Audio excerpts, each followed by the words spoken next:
Namaskar, my name is Dr. Tariq Khan. I am a linguist by profession, currently working at the Central Institute of Indian Languages, Mysore, India. I am also serving as the officer in charge of the National Translation Mission, which is a scheme of the Ministry of Education, Government of India. It is my pleasure to be part of the International Translation Day 2023 event, and I would like to thank Translation Commons, UNESCO, and the steering committee of the program for giving me an opportunity to speak on this important platform. I seek to talk about translation and higher education and offer some reflections on the Indian scenario. In the time allocated to me, I wish to mention some interventions of the Government of India and discuss the initiatives of the National Translation Mission in the area of higher education. I would also like to suggest some actionable points for various stakeholders of higher education. Let us take an important point into consideration. The linguistic diversity in institutions offering school education and higher education is not identical. While schools represent more languages as mediums of instruction, universities and colleges may have linguistically more diverse learners. Drawing from this, it can be argued that various learners who have received school education in their mother tongues face a lot of challenges during higher education.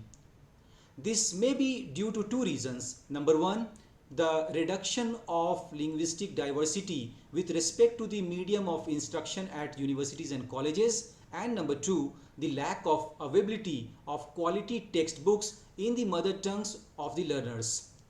Let us take the context of India.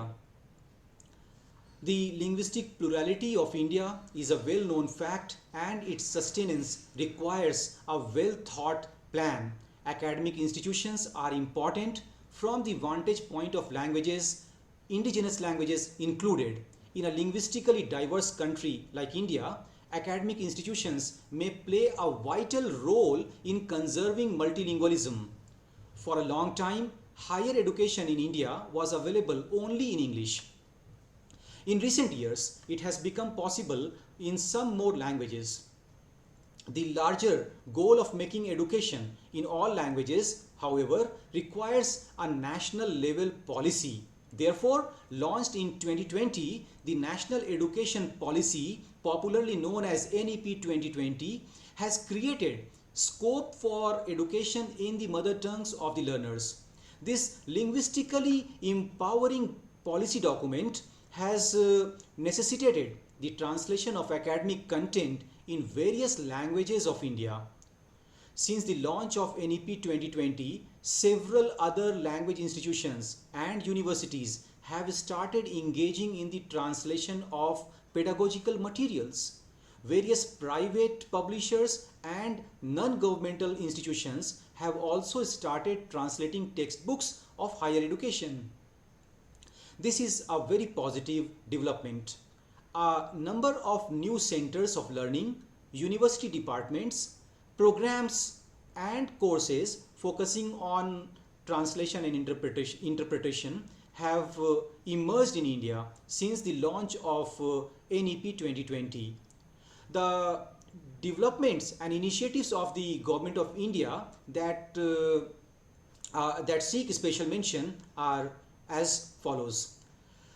The massive open online courses, MOOCs, for various subjects offered by the Swayam portal in India are getting translated into various languages of India. This may benefit those students of higher education who wish to learn in their languages.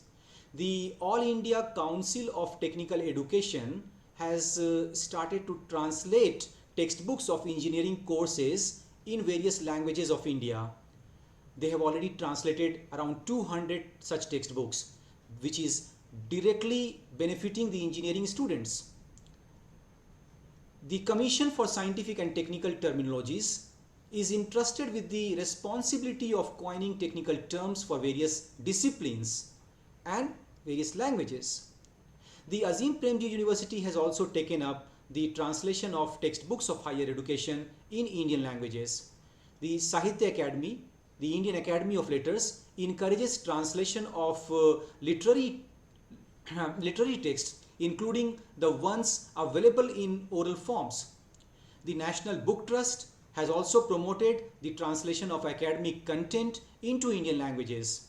Recently launched AI for Bharat provides open source datasets and benchmarks for neural machine translation and transliteration between English and 22 languages of India. Among the initiatives that have positively affected the cause of translation in India, the National Translation Mission, located at the Central Institute of Indian Languages, seeks a special mention as it is organically linked to information sharing, skill development, knowledge dissemination, and technology transfer. The National Translation Mission works to make translation an industry in this country, and it is entrusted with the responsibility of making textbooks of higher education available in 22 scheduled languages of India. It provides intensive training to professionals and amateur translators. In the process, the National Translation Mission has also developed translation equivalents for various subjects and languages by launching a series called Translation Equivalents in Indian Languages. I am happy to state that these initiatives of the National Translation Mission resonate with both the objectives of today's event. I must state that NTM is constantly working on translators' education by way of intensive training and skill development programs. As you are aware, the recent advances in AI-based online translations have resulted in a rapid growth and a massive amount of machine translated texts. This has created new necessities that include extensive post-editing and validation by language experts and by subject experts. Though translations are being carried out by machines and tools, the validation of translated texts remains a human-intensive task. Therefore, NTM is focusing on post-editing and validation of texts translated by machine in its training programs. The translation of teaching learning materials, including textbooks and video lessons, has the following highly desirable outcomes. Number one, democratization of education and parity of performance.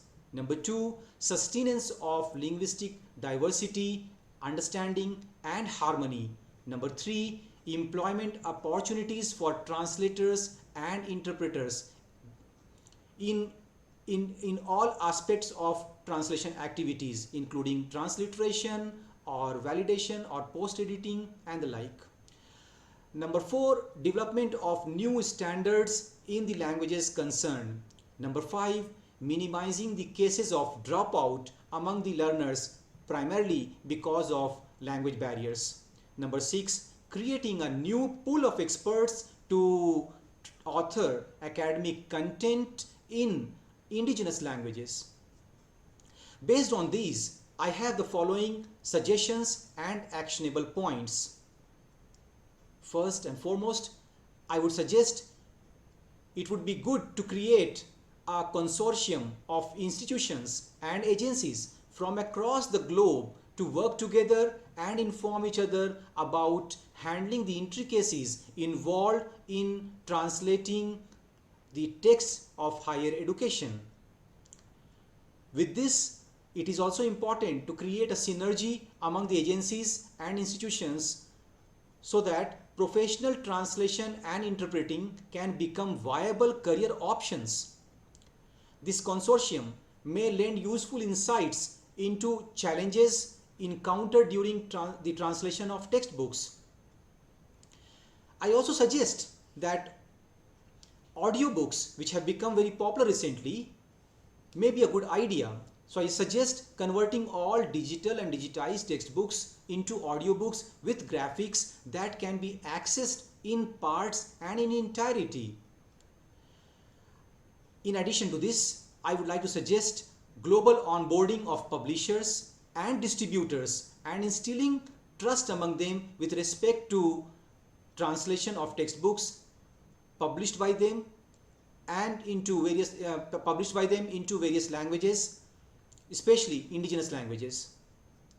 For indigenous communities which are usually very rich in oral literature, I suggest introducing translation of popular science and science fictions, and I believe that such activities may result in an indirect development of scientific and technological knowledge among them. With this, I would like to thank the organizers for giving me the opportunity to express my views on this important occasion. Thank you. Namaskar. Jai Hind.